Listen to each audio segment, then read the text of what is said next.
So several weeks ago at this point, I made a video talking about my most anticipated games for 2024, and Pacific Drive was very near the top of that list. So now that it's actually out, does it live up to the hype or my personal expectations for that game? And obviously the answer is yes, because otherwise I wouldn't make a video talking about what I love about it. But nonetheless, if you're completely unfamiliar with Pacific Drive, what I want to do today first is talk a little bit about what it is and what you can expect from it, and then finally the things that just really have endeared me to this game in a tremendous way, and I'm just so glad that I'm finally gotten to play it because it is a truly great experience. But before I get too far ahead of myself, let's just cover the basics and talk about what you can expect when you first start up in Pacific Drive. Pacific Drive is a survival crafting game with a National Lampoonian station wagon that you'll have to maintain throughout. It takes place in 1998 within the Pacific Northwest, and even more specifically within an area called the Olympic Exclusion Zone, which this area gives the entire game a wonderful sci-fi horror vibe, and what it really reminded me of was Lost, because a lot of this has a very Dharma feel about it. The basic gameplay loop is that you take your crappy car out to gather materials to make life a little bit less crazy over and over again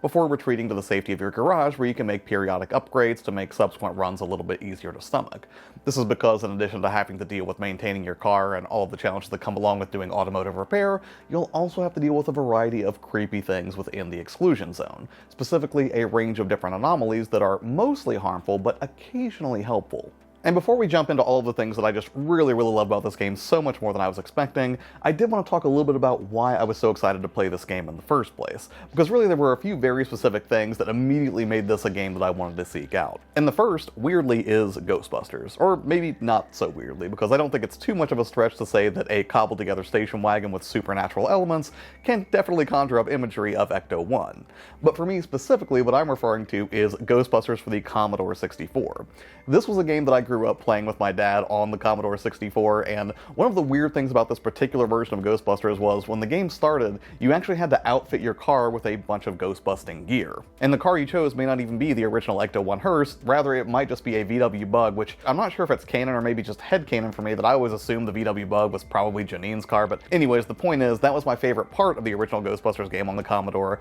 was outfitting my car with all of this crazy new gear, and sure enough, Pacific Drive conjures up the exact same vibes and nostalgia that I got from playing that game so many years ago. The other thing that really got me excited was that it's set in the Pacific Northwest, which in turn means it rains a lot in Pacific Drive, and as somebody who just absolutely adores the rain and frequently seeks out games that have exactly that sort of vibe, I knew I would be in for a time that was scary, but also weirdly relaxing was my hope. And in turn, I kind of knew that going in, I was probably going to be in for an atmospherically scary time, but then also one that would be undeniably relaxing at certain points, and that's exactly what I got from the game. And finally, the other reason I was very excited to jump in was because I was assuming the game was going to be pretty painful. Not necessarily in like a Soulsian way, but maybe a Soulsian adjacent way, maybe something like Hades, but we'll expand on the difficulty more in a little bit. But suffice it to say that I was hopeful that the game would have a difficult gameplay loop that would also be incredibly rewarding as a byproduct. So in essence, I felt like these were the things that the game was promising, and it absolutely delivered on those promises. So with all that out of the way, let's go ahead and talk about some of the things that I really loved about the game that I really didn't get a good feel for until I actually kind of got my feet wet and started playing.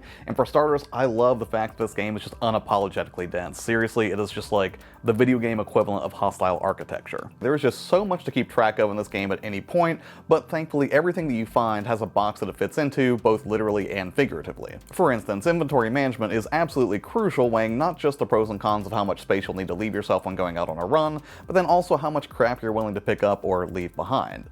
For instance, at first, duct tape and scrap metal were like gold bars to me, but it didn't take long for me to start ignoring them entirely as my creations grew in complexity, and I started sacrificing rubber that I found strewn about for circuit boards. And that complexity extends way beyond its dozens of systems and mechanics to driving the car itself. You don't just hold a button to get in and hit the gas, but rather you have to turn the engine over, put the car in drive, turn on the radio yourself, turn on the wipers and check your mirrors, and then also monitor your battery charge and fuel levels, and you have to completely take your eyes off of the road if you want to look at your map, which is over in the passenger seat. And a lot of this might sound mean or indeed outright hostile to the player, but it never really comes off that way. Rather, it just comes off as this very deliberate, purely communicated experience that doesn't compromise for your convenience or comfort. And in that regard, it succeeds so incredibly well, because there were so many times on runs where I had a car full of loot that I'd scavenged from like hollowed out cars or roadside laboratories, and I would just sit in the car listening to music while I weighed the benefit of chasing down one more material that I might need, knowing it might kind of leave me stuck in something like a radiation storm on the way,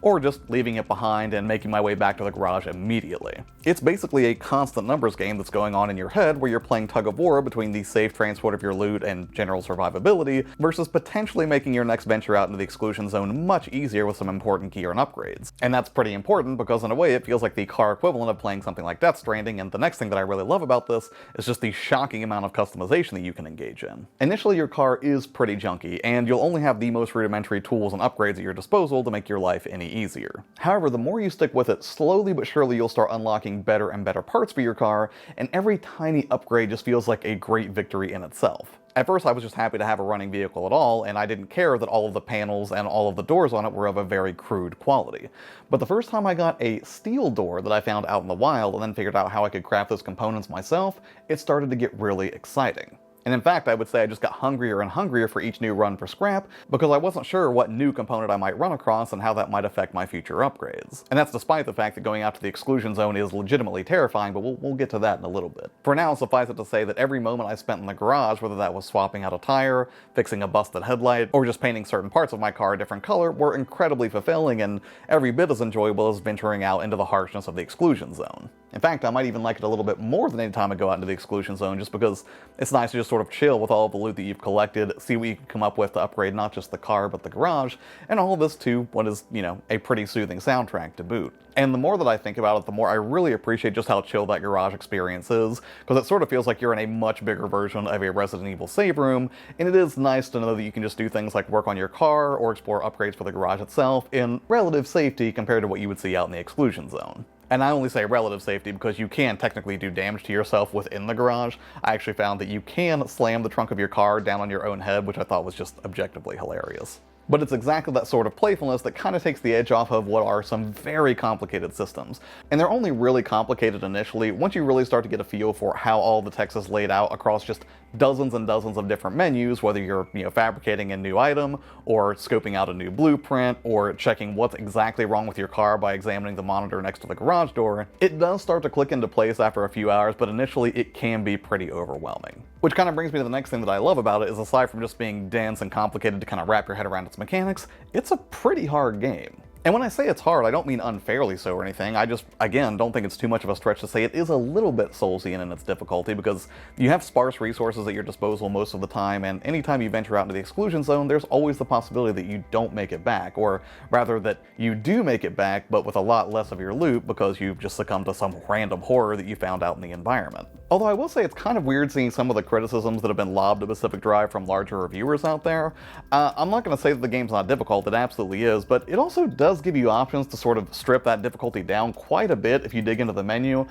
For instance, you can disable losing too much of your loot whenever you're out driving around if you happen to not make it back to the garage in your own volition. And if I remember right, I think you can also disable some of the more harmful effects that you can encounter out in the wild. So yeah, I just thought it was kind of a weird criticism to throw at the game. But yeah, anyways, not to get too far off track here, the point is, the game is definitely a difficult one, and honestly I think that's a feature and not really a detriment, because even if you just go out for a short run for supplies and make it back safely, it can be really fulfilling, considering you do encounter some really weird stuff out there in the wild, which kind of brings me to our next point. This game is super weird, and I love that, because you have to remember there definitely is a complete story underneath all of this general weirdness that you encounter, and just like a lot of the dots that you end up connecting in its systems and how they perfectly interlink, I suspect that the narrative is going to do exactly the same thing on a long enough timeline. Although I'm guessing that story is going to get doled out in the same way that its gameplay mechanics do, very specifically on its own terms and deliberately, just like everything else in this game. And that's the thing, Pacific Drive is every bit as much a horror game as it is science fiction. Seriously, it is incredibly unsettling to take your rickety station wagon out into the middle of nowhere and then listen to these weird groaning sounds in the distance and not really knowing if it's the wind or something supernatural that might be pursuing you. On one run in particular, I was completely mortified because it was pouring the rain outside, it was dark, and I was trying to scrap the tires off of a tow truck that I'd found to get some more materials, and I had brought a road flare with me to provide light, but eventually it burned out, and as it was slowly burning out, I noticed that I was starting to get surrounded by a range of silhouettes of some sort of creature in the darkness, and it's these little moments like this that make it especially thrilling whenever you can make it back to the safety of your car. Of course, even if you make it back to your car, the weirdness doesn't necessarily stop there, because your car can develop quirks where,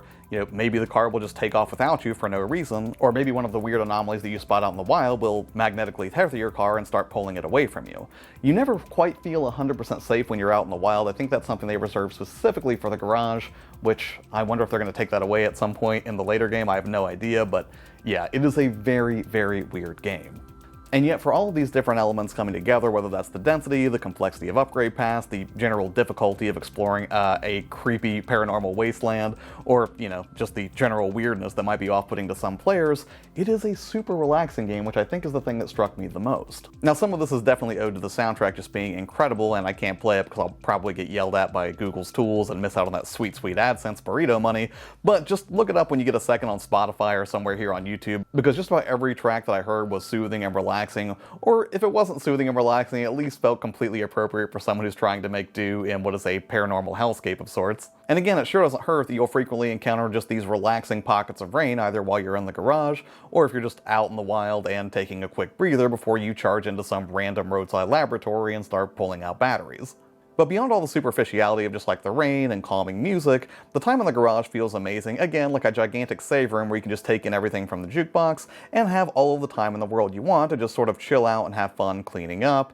doing some inventory management, cleaning up your car's look and customizing it. And in that way, it's just as fun in its non-stressful gameplay loops as it is when you're out there driving very tangibly into the literal unknown. And just a quick bit on performance, this is not a game that runs very well on the Steam Deck. I tried to bump all of its settings to its absolute lowest value, and you can get pretty close to a steady 30 frames per second, and honestly, I've spent the bulk of my time playing it on the Steam Deck so far, but this might be one of those games where if you have the ability to play it elsewhere, like a gaming rig or the PlayStation 5, I would say its visuals fall somewhere between cartoony and realistic. Like, it's hitting a good middle ground where things don't look ultra realistic, but they don't look 100% cartoony either. But I would definitely suggest that wherever you play it, that you play with some big fluffy headphones on, because the audio and sound design is just top notch in this game, and it really does add tremendously to the experience. So yeah, just be ready for that if you're planning to play primarily on the Steam Deck. I've kind of offered a mix of footage here in this video showing what it looks like on my regular gaming rig versus the performance I got on deck. The deck obviously looks a whole lot rougher, but honestly, once you really get into the gameplay, it really isn't that huge of a deal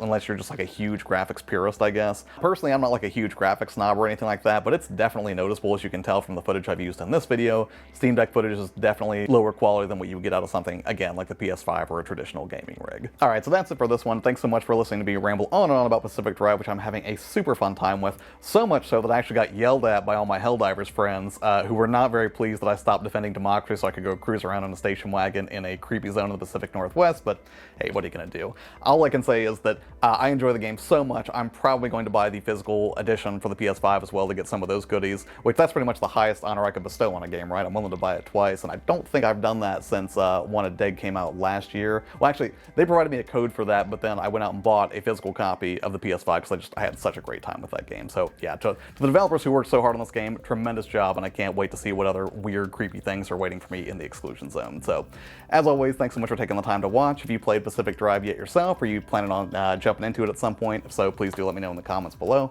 As always, thank you again so much for your time. Take care, and I'll see you on the next one. Bye.